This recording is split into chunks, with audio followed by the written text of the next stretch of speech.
کہ جو ہے اس کا جو غلط تصور ہے وہ یہی ہے جو آج کل ہماری پوری امت میں پھیلا ہوا ہے کہ غیب میں جو ہستیاں ہیں یا تو ان سے مدد مانگی جا رہی ہے، کسی بزرگ سے مدد مانگ لی جائے کہ جی فلاں بزرگ جو ہے آپ میری مدد فرمائیں، یا پھر کسی بندہ تو ظاہر ہو جو ہیلپ کر رہا ہے لیکن وہ جو اسباب استعمال کر رہا ہے وہ غیبی اسباب ہیں. جیسے کہ کوئی کہتا ہے کہ میں موکلوں کے ذریعے سے آپ کا کام کروا دوں گا، میں آپ کو فلاں کسی اور ذریعے سے آپ کا کام کروا دوں گا. تو یہ سب جو ہے یہ شرک جو ہے اس کی صورتیں ہیں، اور شرک اکبر کی صورتیں ہیں، بڑے شرک کی صورتیں ہیں. جیسے میں نے بتایا آپ کو کہ ظاہری اسباب جب ایگزاسٹ ہو جائیں تو اس کے بعد صرف دو چیزیں ایسی ہیں جن کو استعمال کر سکتے ہیں بسائڈس اللہ سے مدد مانگنا. اب غیب میں ہستی ایک ہی ہے جس سے آپ نے مدد مانگنی ہے. ہاں اس کے علاوہ پھر آپ یا تو کسی بزرگ کو، کسی نیک بندے کو کہہ سکتے ہیں کہ آپ میرے لیے دعا کریں، یا پھر آپ کوئی قرآن کی آیات بآواز بلند پڑھ کے خود پھونک دیں، یا یہ ہے کہ کسی اور سے دم کروا لیں. اس سے آگے بڑھنا جو ہے یہ جائز نہیں. اس کے بارے میں سورہ اعراف کی جو آیات ہیں بڑی اہم ہیں کہ ایشرکون ما لا یخلق شیئا وهم یخلقون، کیا وہ ایسا کوئی شریک بناتے ہیں جو کچھ بھی پیدا نہیں کر سکتے بلکہ خود تخلیق ہوئے ہیں. ولا یستطیعون لهم نصرا ولا انفسهم ينصرون، اور وہ تو کوئی مدد کی طاقت نہیں رکھتے، نہ ہی اپنی ہی مدد کر سکتے ہیں. وَإِن تَدْعُوهُمْ إِلَى الْهُدَىٰ لَا يَتَّبِعُوكُمْ، اگر تم ان کو سیدھے راستے کی طرف لاؤ تو تمہارا جو ہے بالکل نہ کہا مانے. سواء علیکم ادعوتموہم ام انتم صامتون، ٹھیک ہے آپ برابر ہے کہ تم ان کو بلاؤ یا جڑے رہو ان کے ساتھ، لیکن کوئی فائدہ نہیں ہوگا. ان الذین تدعون من دون اللہ عباد امثالکم فدعوہم فلیستجیبوا لکم ان کنتم صادقین. وہی بات اللہ فرماتے ہیں کہ جن کو تم خدا کے سوا پکارتے ہو وہ تمہاری طرح کے بندے ہی ہیں. ٹھیک، یعنی واضح ہو گیا کہ جو لوگ خاص طور پہ یہاں بتوں کی بات نہیں ہو رہی، یہاں ان اشخاص کی بات ہو رہی جن سے لوگ جو ہے مدد مانگتے ہیں. پہلے بھی جو آپ کو پتا ہے کہ نظریات یہی تھے کہ وہ بت جو تھے وہ تو ایک سمبلز تھے. اصل بات ہے کہ اس کے پیچھے کوئی بزرگ تھے، کوئی نیک لوگ تھے جن کی بعد میں مورتیاں بنا دی. تو اللہ فرماتے ہیں کہ یہ تمہارے جیسے ہی لوگ ہیں، تو ٹھیک ہے تم پکارتے رہو، مجھے جواب دیں.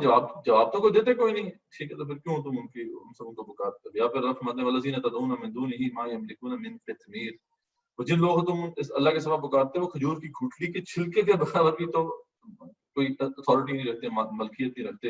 ان تدعوہم لا یسمعوا دعاءکم، اگر تم ان کو پکارو تو وہ تمہاری دعاؤں کو نہیں سنتے.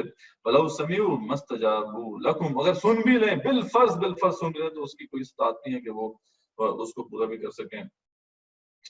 یوم القیامت یکفرون بشرککم، بلکہ وہ تو قیامت والے دن انکار کر دیں گے اس شرک کا جو تم کر رہے تھے. وہ نیک بندے جو دنیا سے چلے گئے وہ تو انکار کر دیں گے اللہ تعالیٰ ہم نے کوئی ایسی بات انہیں نہیں بتائی تھی. تو ولا ینبئک مثل خبیر.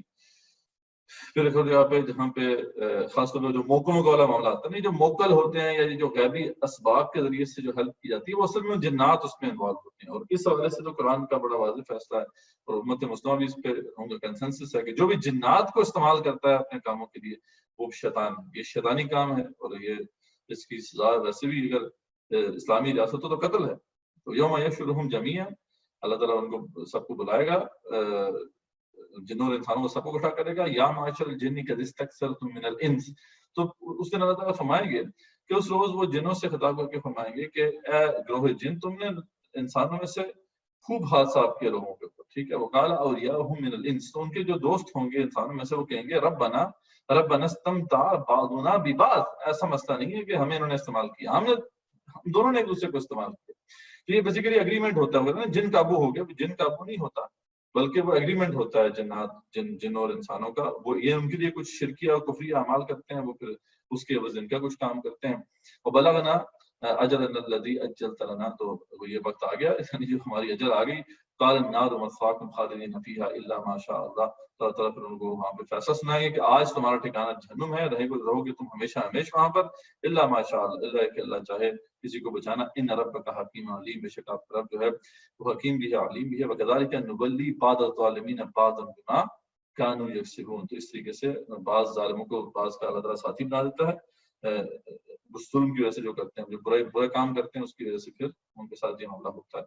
تو بڑا کلیئر ہے جو جن میں آتا ہے کہ انه كان رجال من الانس يعوذون برجال من الجن فزادوهم رهقا. یہ کیا گمراہی کیوں پھیلی جنات نے خود اس کی گواہی دی جو مسلمان جن تھے، اس اور ان کی جو گفتگو تھی وہ اللہ تعالیٰ نے قرآن میں ہمیشہ کے لیے ثبت کر دی کہ انسانوں میں سے کچھ لوگ جنوں میں سے کچھ لوگوں کی پناہ مانگا کرتے تھے اصل اس طرح انہوں نے جنوں کو روڈ میں اور زیادہ بڑھا دیا، وہ اور اترا گئے، ورنہ تو ایسا معاملہ نہیں تھا۔ تو یہ بیسیکلی یہ کنکلوژن ہے اس پورے کانسیپٹ کا کہ مدد مانگنے والا جو ہے مانگ سکتا ہے کسی سے مدد، لیکن شرط کیا ہے؟